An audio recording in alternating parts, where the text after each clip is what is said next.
For 10 solid years, football's ultimate individual prize, the Ballon d'Or, was effectively a two-man private competition.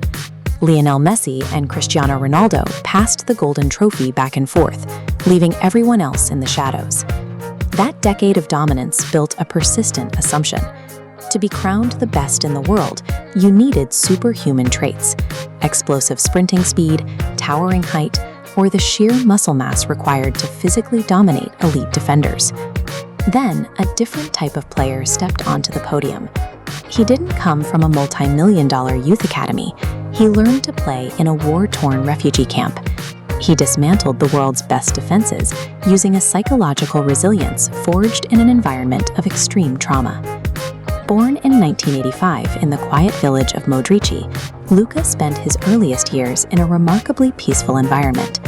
But in 1991, the Croatian War erupted, and that existence was violently shattered. His grandfather was killed in the conflict, and his family's home was destroyed. Desperate for survival, they fled, eventually crowding into a temporary refugee hotel alongside hundreds of other displaced families. While artillery echoed in the distance, a 6-year-old Luka used a football to process the chaos. He spent his afternoons in the broken concrete parking lot of the hotel, dribbling around parked cars and rebel. When he eventually tried to enter organized football, youth coaches looked past his footwork. They saw an undersized, frail child and rejected him, convinced he was too weak to survive professional tackles. By age 6, he had already endured the murder of his grandfather and the destruction of his home. To him, the rejection from youth scouts over his height was a manageable hurdle compared to the survival challenges he had already overcome. He eventually signed with Croatia's biggest club, Dinamo Zagreb. But doubts persisted about whether a lightweight midfielder could endure the physical reality of the senior men's game. Luka adapted by developing elite spatial intelligence. He spent matches scanning the pitch to map out passing lanes, ensuring opponents couldn't get close enough to tackle. By instantly redirecting the ball, he dictated rhythm without ever engaging in a physical mismatch. His early success in Croatia proved that cognitive speed and anticipation could entirely negate a physical disadvantage. That theory faced its ultimate test when he moved to Tottenham Hotspur. He was entering the English Premier League, a competition entirely defined by its extreme speed and punishing physicality. The British media openly questioned his transfer. Pundits assumed his slight frame would be bullied off the pitch, leading to a rapid failure in the world's most demanding league. Luka countered the league's speed by thinking 5 seconds ahead of the play. While defenders relied on their pace to close him down, he had already analyzed their movement and released the ball. His success in London transformed his reputation. He was no longer a specialized prospect. He was a universal tactical weapon, capable of orchestrating play at the highest levels of the sport. This drew the attention of Real Madrid. Joining the most scrutinized club on earth meant playing under a microscope, where average performances generate immediate headlines.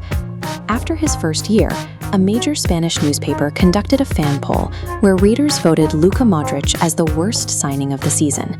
He responded to the crisis with silence. He stayed at the training ground longer and refused to let external panic erode his internal self-belief. He became the engine of a dynasty. Orchestrating the midfield for a team of superstars, he drove Real Madrid to 3 consecutive Champions League titles. His presence provided a stabilizing effect.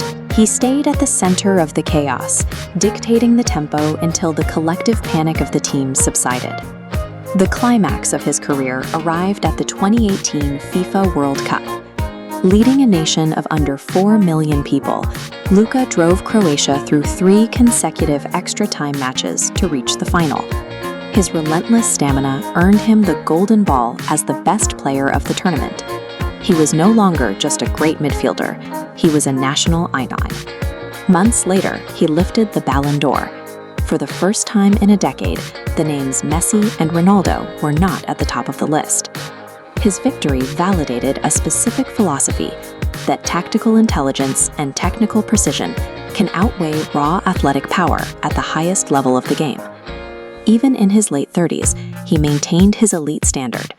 He transitioned into a mentor role for the next generation of superstars, teaching them how to control a match through intelligence rather than effort. His legacy is defined by technical mastery, impossible passing angles, and signature outside-of-the-foot strikes that made the game's hardest skills look effortless. His career demonstrates that starting circumstances and physical limitations are secondary to cognitive adaptability. He met every obstacle with an unbreakable will, redefining the ceiling for what a player of his size could achieve.